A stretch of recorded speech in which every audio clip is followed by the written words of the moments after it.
Hi there, knife people, hello ladies and gentlemen. Today the time has come. The time has come to take this little knife outdoors and give it a whirl. Let's see how it will do. Before I leave the comfort of my studio, which also happens to be my living room, I have to tell you a couple facts about this knife. So the knife is 11 ounces heavy. It's huge. Very thick blade, almost a 1/4 inch, just a hair under 1/4 inch blade. And the key feature to this knife is this pin system right here. So when you press them in, the blade is locked. It cannot be disengaged. Or so the advertisement says. This knife model has replaced the previous one. I'll look it up and post a picture.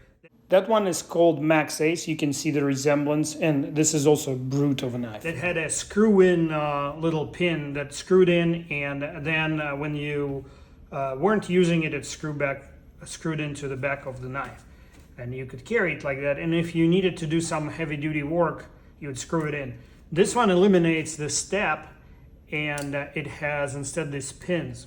And then to disengage these pins, you press it out and the knife disengages right there. The blade disengages, very smooth, runs on really good bearings. And then if you lock the pins like that in a closed position, it will not unlock either. So to unlock the knife, to open the blade, you have to deactivate the pins and flick it open. And to give you an idea of the size, here is the ZT562 Hinderer, and here is Chris Reeves in Cozy. So T1000 dwarfs, I wouldn't say dwarfs, but it's bigger, although blade lengths are in the ballpark. Do you get more of a knife if you have this in your pocket instead of this knife? And the difference in weight is significant. This one is under 6 ounces. Both of them are under 6 ounces knives. So basically half the weight. Let's see if there's twice functionality here. And that's the key here, isn't it? Price, value. Obviously, after you get to the knives over $300, the extra price doesn't probably get a lot of functionality. It's more of a intangibles that we're looking for, like coolness, historical sort of aura, or just sheer idiocy of collectability right here. But still, you know, I paid $490 for this guy. I paid $495 for T1000, and I don't know, it was definitely under $300 for the zero tolerance. Question is, did I get a knife that will perform as well or better than the Cozy or the Hinderer? And I think it's enough talk. Let's go and do something. It's pretty obvious that it would be pointless taking this knife to the Tree of Doom, because I'm not trying to take the tree down and test the knife. So I'm using a much more severe test, in my opinion, is cracking open the coconut. Coconut shell, in case you never had to deal with it, is extremely hard. It's brittle, but very, very hard, and it has a pretty high yield strength. So in other words, to get it to crack takes a lot of force. And to do it with a knife, what I'm doing here is a traditional way of opening so that you don't spill the liquid. This particular coconut is dry and old. But anyway, that's how you would open it in the wild so that you don't lose the liquid. You open the tip, you pry it open, bam, like this.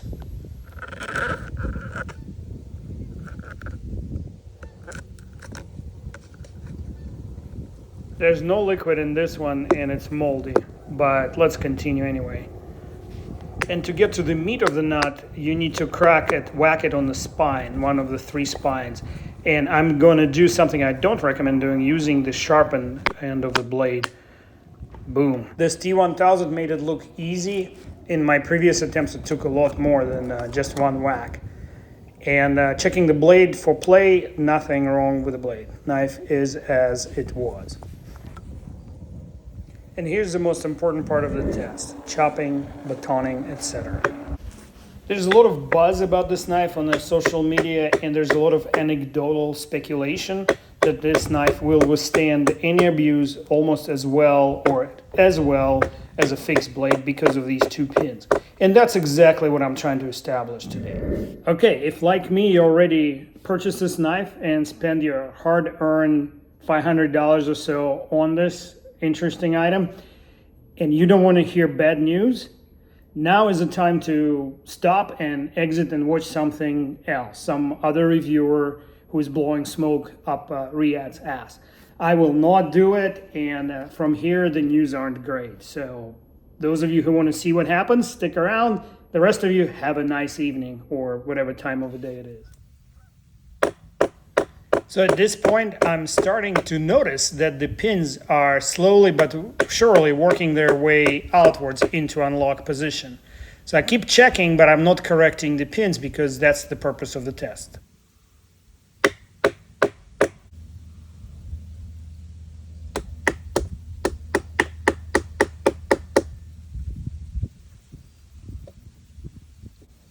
As you can see, I am not inflicting a lot of force on this knife. This is a very lightweight baton, weighs less than a pound, about 10.5 ounces. And so this is nothing that would be exuberant or excessive here. Not trying to break the knife, just trying to check functionality. And by now I'm noticing that the pins are basically out. Let me show you. And therefore, I'm going to continue without pushing the pins back in, just to see what happens with the knife. And from that point on, it acts like any frame lock knife, which you are not holding locked in your fist. It just unlocks very easily. So what have we learned here? Using it in an outdoor scenario does cause the pins to walk out and unlock the knife, and from that point on it acts as badly as any frame lock knife that you can possibly buy, starting with the $20 models and up. Obviously, working on a coconut was not even a serious task for this knife, and let me look at the aftermath. So I have to say, let me see, there's no play either up or down or side to side. Good things, this blade is great. Whatever they did with the heat treat grind, everything sort of combined together into this perfect essence of a knife blade. It's chunky, it's beautiful, it's extremely well ground, symmetric anywhere I look, and after striking the seam on this coconut, the blade has not chipped, has not rolled. There's absolutely no damage to this blade whatsoever. There's nothing. And you saw me, I wasn't going easy on this. Now, ergonomics. It's extremely comfortable to work with, this knife. I have medium hands, and it feels a little chunky and in hand, especially around the pinky finger. I wish they contoured it down a little bit more. This pocket clip, while it feels a little weird being that long in a pocket, it actually feels great in hand. It doesn't have any hot spots, doesn't add or subtract anything from your experience. Now, let's bring it down to earth a little bit.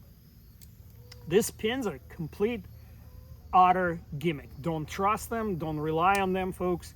They screwed it up.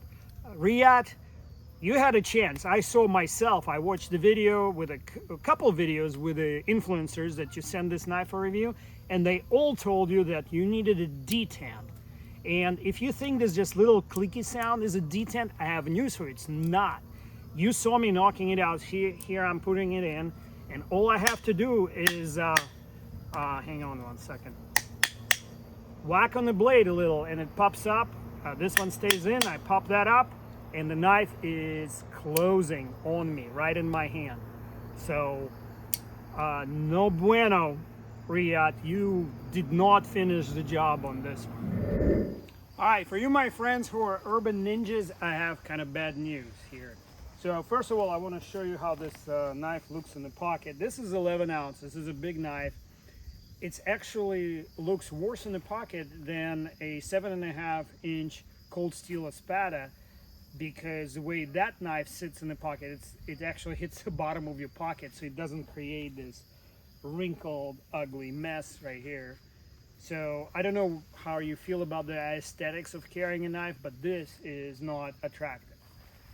Now, that's not the worst part. So whenever I put this knife in the pocket, if these pins were open, right, invariably at least one of them goes in. It didn't happen right now, but it's halfway in. It's too easy to lock it when you don't want to. In the test business, we call it uncommanded action. So the knife takes an uncommanded action. So it's something you did not want it to do, but it did it anyway. So it locks uncommanded and it unlocks uncommanded. And to me, this would be a critical part of the knife designed to replace a fixed blade or approach a fixed blade. So I'm glad I have it, because I think it's going to be a rare collectible.